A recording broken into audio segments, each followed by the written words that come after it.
Hi, everyone. I'm Kaitlyn Knopp, CEO of Pequity, as well as a compensation veteran.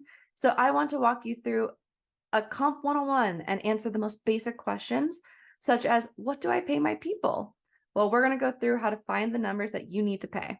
So first, you need to find an accurate, legal, and reliable market data source. Then you need to compare that market data to your employees and offers to confirm it. Third, you're going to set a target and create ranges around that. And then in 12 months, you're going to rinse and repeat this process. What we talk about when we say market data, well, I'm talking about a statistical model. There are third-party companies that go out and collect that data. They anonymize the employee information and aggregate it for you. The model they use is usually give to get, so you cannot get data without giving your own for a fee typically. And you will get a spreadsheet of data back and sometimes some tools as part of it. So when you're looking at these statistical models, you might ask, what is a good one? Well, there are some signals. First is if they follow the Sherman Antitrust Act safe harbors. That means that they are managed by a third party. The data is at least 3 months old. There's at least 5 companies per data point, and a single company does not represent more than 25% of the data.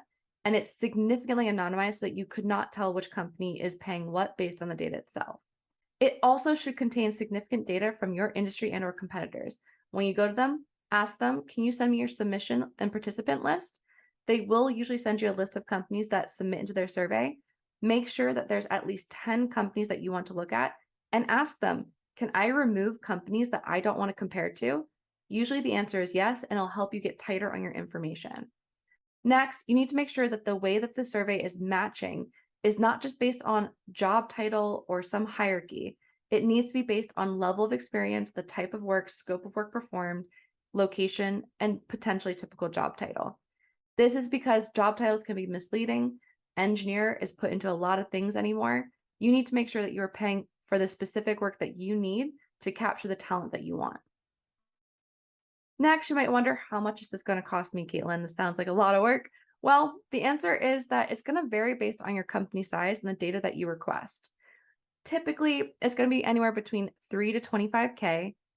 Again, completely varying by if you're a smaller company, it's probably towards the lower end. Large companies are at the upper, and there are some free options out there, but please do make sure that you check that they follow the above good market data measures to make sure it's worth your while in pooling.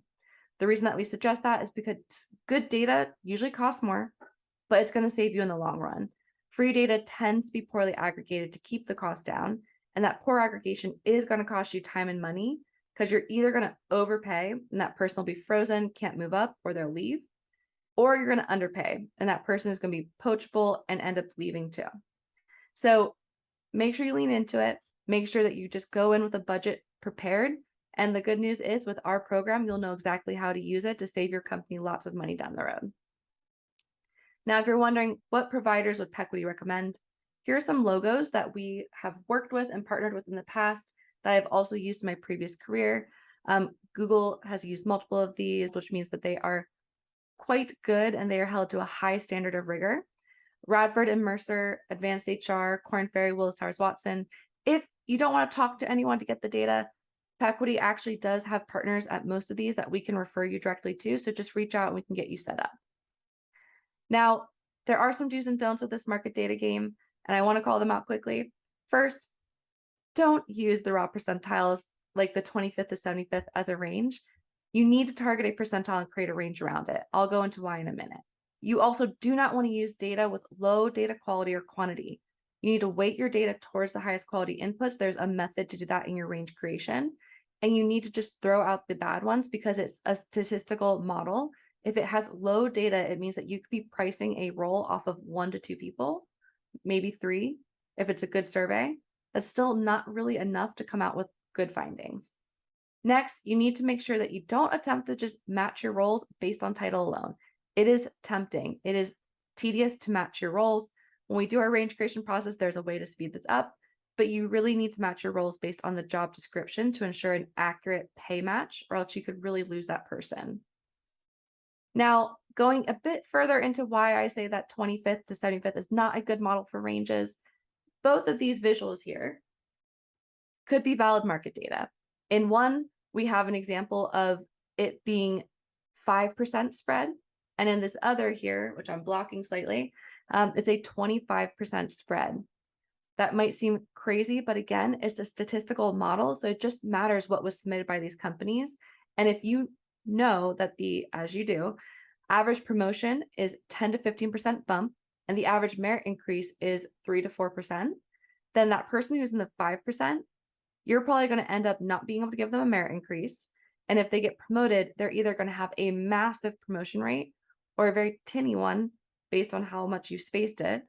And that's going to cause internal pay inequities. It's going to cause morale issues, all kinds of dilemmas. So I highly recommend against doing this kind of method. I get that it's tempting because you don't have to do any math or work on it, but not to worry. Pequity actually has a system for you and partners who can help you with the range creation process. The next thing that I always hear is, okay, great, I have this market data, but how do I know if it's relevant or working? Compare to your offers and your people. You should have a system in place to look at your offers, see where they're getting accepted, see where your people are currently paid, and think about the sentiment of the talent you have today. Realistically, market data contains hundreds or thousands of people you would never imagine hiring. You really need to hone that data down to the people that you really care about, which are the ones in your company and who passed your hiring bar. So your own data is the most worthwhile data that you can collect and aggregate and then sync back into your pay programs. If you want to know how to create a system around this is what we built Pequity to do. Everything regurgitates back into an analytics platform for you to look at and see the comp health of your program. But even if you don't have Pequity in place today, I highly recommend you start taking this from your talent team. Your recruiters have the finger on the pulse of the market. And also go to your managers and business partners and ask, are my current people leaving for pay at a different company and at what rate?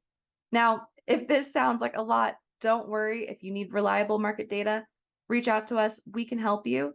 We have partners all across the spectrum, some of the logos that you saw today, and Pequity can help be your one-stop shop for all your compensation needs.